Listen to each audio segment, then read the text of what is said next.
Welcome back to Need for Speed The Run. Today we're leaving Las Vegas like Sheryl Crow.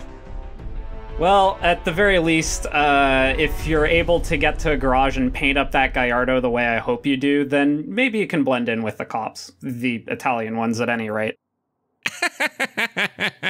You know, American cops don't actually have Gallardos. Really? I know that your point of reference here is Need for Speed, but hate to break it to you. Need to make up some time here. Got it. Yeah, you need to be quite cool to catch up to the Italians in that regard. Christina Hendricks, as always, on point, telling us we need to make up some time, even though this isn't a make-up time event. That's kind of weird. Well, I mean, is there such a thing as saying make-up places? Well, not really. Also, that guy was a jerk. And that truck was also a jerk. Tell me something, have you gotten a lot of crashes in practice runs on these? Not on this particular one.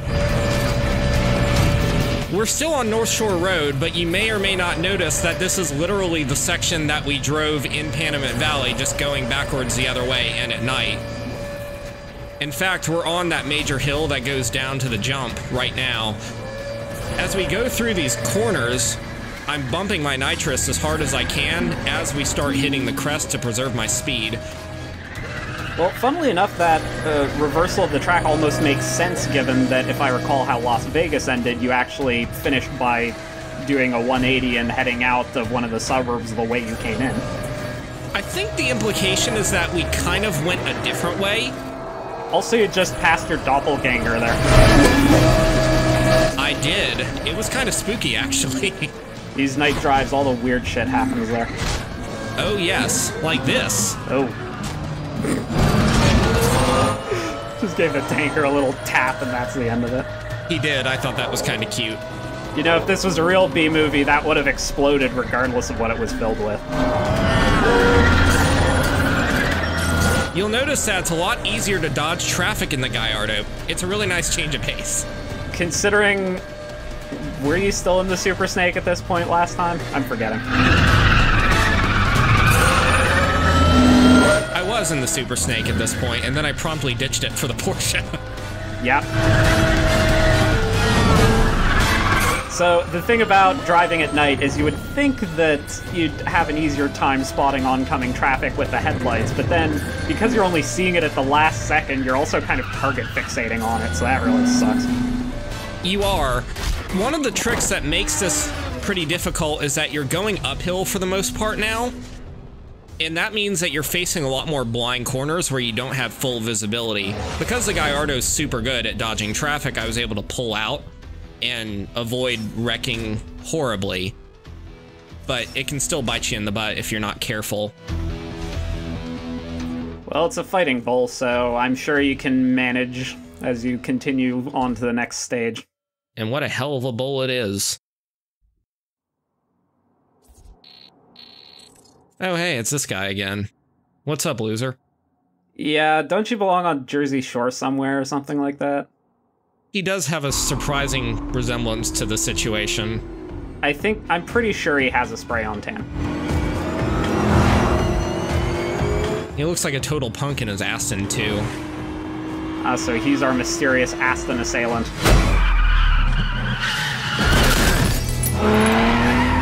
What the hell? And he decides to go for that. Also, I'm pretty sure his license plate had his initials and then the number 1. It did. His license plate is MB1. But you don't see that in the first time he shows up, so unless you played the game before, you don't know who he is. So this is another make-up time event, and this is one of the tougher ones in the game, I'm not gonna lie. The trick here is that you're pedal to the metal the entire race. But in the Gallardo, you have a really high top speed. It's 197 where the low end and T4 is about 189, 190. Super Snake was actually 188. But you have to be sure that you hit your nitrous like this when you're going uphill so that you avoid losing too much speed. Because the longer you can stay at 200, the better your time's gonna be. Further to that, are you finding that it's having better grip when you're in off-road sections, or just have that moment of where you're just barely touching the outside of the road? I mean, it's still bad, but it's bad in a different way. The Super Snake was bad because it couldn't turn for jack shit. The Gallardo is bad because it just doesn't have the ground clearance. A low-slung exotic, like you described. And it doesn't take these bumps too well either. Also, did you just pass a flaming wreck on the way up here? I did. That's a nice touch. I don't know if it's significant, but it is a cool thing that you see when you're going through this area. Well, if this game's previous record with people you've passed is any indication, you can expect that flaming wreck to get a lap on you at some point or something. Yeah, maybe. I hope we don't find out what happened to that guy. Looks like he had a bad day. It almost makes sense given that Marcus passed him not too long ago, assumedly. Yeah, and Marcus just vanished into the ether. The real twist of Need for Speed The Run is that Marcus is in your head the whole time. So at some point we're gonna have to have that discussion I was mentioning earlier where we figure out what kind of mob we're dealing with here. Well, it said that he was from a connected Chicago family, which can mean any number of them. Let's be real here. Oh, I forgot I threw this in here. So if you don't take that jump perfectly...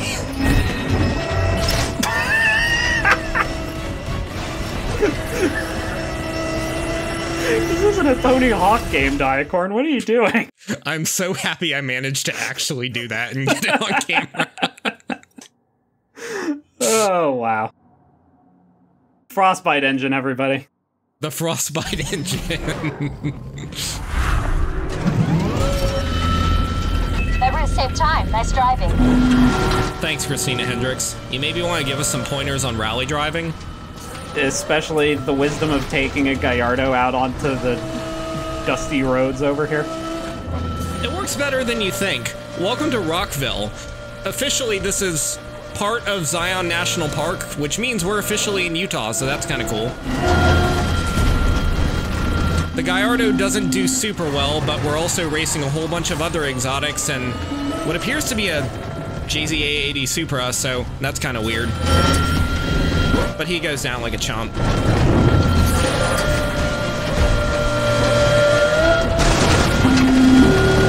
The real trick with rally driving is that you really need to predict the way that the car will undulate and move, and be cognizant of the fact that the car is not going to turn like it would on asphalt.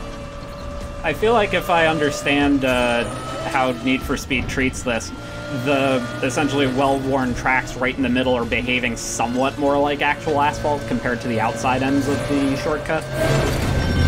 You would be forgiven for thinking that.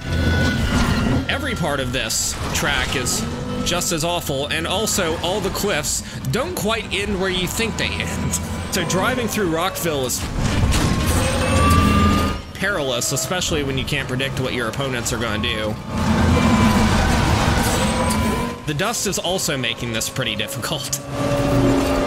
Yeah, especially what with its propensity to seemingly kick randomly through the inside of your interior. Highway Patrol, check your screen for details of the large-scale rally race heading your way. I just can't see the road right now. Well... Attention Patrol, going code 3 on a possible street race. Stand by for details.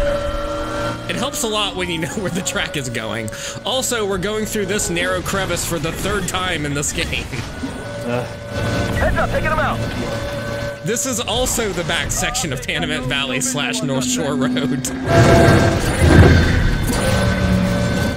I feel like I need to bring up a map of the US again and say, hey, EA, did you guys not take a very close look at this? There are decisions here that I don't really see the wisdom in a racing game. It's amazing how so much of America looks exactly the same as other parts of America, isn't it? Oh, and you can see them through the dust cloud. I know. Ah! Stop hitting me, cops. Yeah, come on, he's in a Gallardo. He's obviously on your side. The cops are making it very difficult for me to pass this Supra.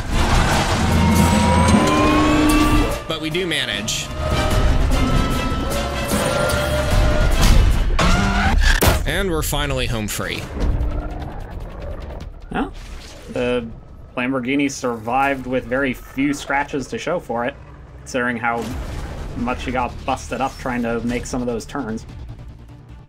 Yeah, well, I guess we're very fortunate that Jack's Call of Duty powers apply to his car as well. Not a bad time, all things considered.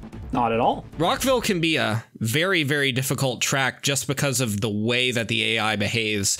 Their behavior and their lines can be very erratic. So it's kind of a crapshoot as to whether or not you can actually make some of the overtakes I did. Oh, thank God, road again. Very nice. Status update. Runner is heading onto the $1 Million Highway. Cover, watch your speed. So correct me if I'm wrong, Diecorn, but the US does have at least a couple of existing cross-country rallies, does it not? It does. There are a couple of them. The Gumball Rally is still a thing.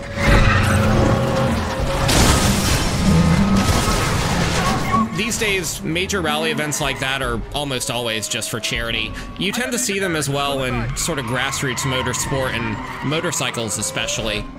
Do you have any supposition that any of this is based on any actual rally, apart from that 5-car pileup we just saw happen? Coach 6, mail on my unit. Stand by. Well, the game makes no bones about the fact that its major inspiration is the movie Cannonball Run, which is also about a race from San Fran to New York, and after which Need for Speed The Run is named. But that's pretty much where the similarities end. Well, we're not exactly Burt Reynolds behind the wheel, so... No, we're not. But we have a Gallardo, and cops chasing us, and a lot of them. Slamming into me, minimal damage. And they are relentless. Pursuit now taking the 1080. Are you able to dodge them effectively using the... I guess not. Nope. Not at all. And these cops are rabid. They will do anything to get after us. They actually wrecked out some poor pedestrian at the beginning of the event. Nail this guy, request 1073. Affirmative pursuit, roadblock is good to go. As I noticed, it looks like we're finally getting into the territory of the crazed Need for Speed cops that I so wanted. Yeah, they really don't let up.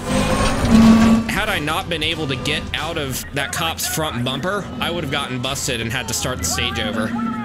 Is this any reflection of your actual police force down there? Well, I'm not from Utah, and this is actually Colorado, not Utah. Well, there we go, passing state lines without my knowledge again. Thanks, off-screen. The power of off-screen is strong with this one.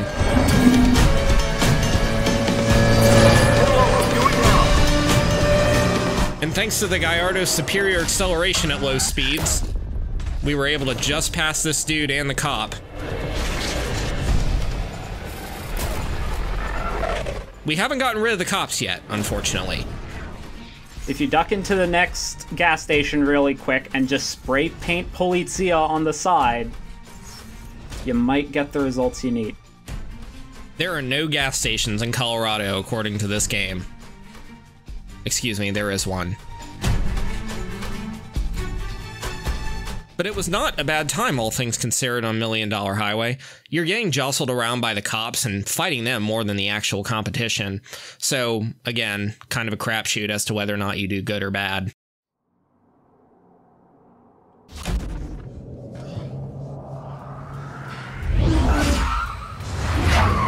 All you got, assholes? Jack, stay alert. You're coming up to heavy police activity. No shit! Head into the mountains. They won't be able to stay with you in those corners. Oh, Christina Hendricks, you don't know how cops work in Need for Speed.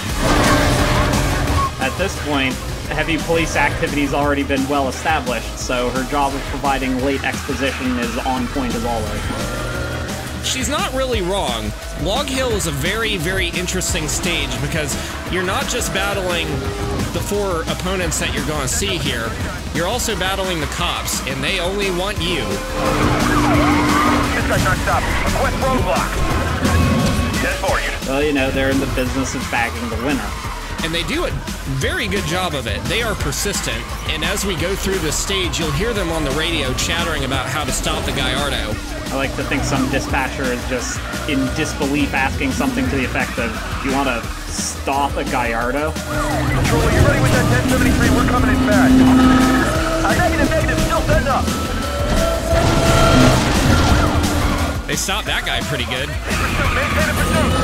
Oh yeah, I thought he was gonna go over the side for a second there. I've never actually seen them go over the side. They may have some sort of magical plot power that keeps them on the road even if they get wrecked out. That's actually fair given, you know, Call of Duty powers are on your side. They've got to have an advantage of their own. That was a bad turn, but I was kind of expecting that he would be able to drift back out, but then the cop sandwiched him, so. So I'm seeing puddles on the ground, and what is this, rain or snow? This is actually sleet. We are getting up into the mountains. Do we have any indication of when exactly the run is taking place? Not exactly, but we're getting into high altitude. We're approaching the Rockies, actually.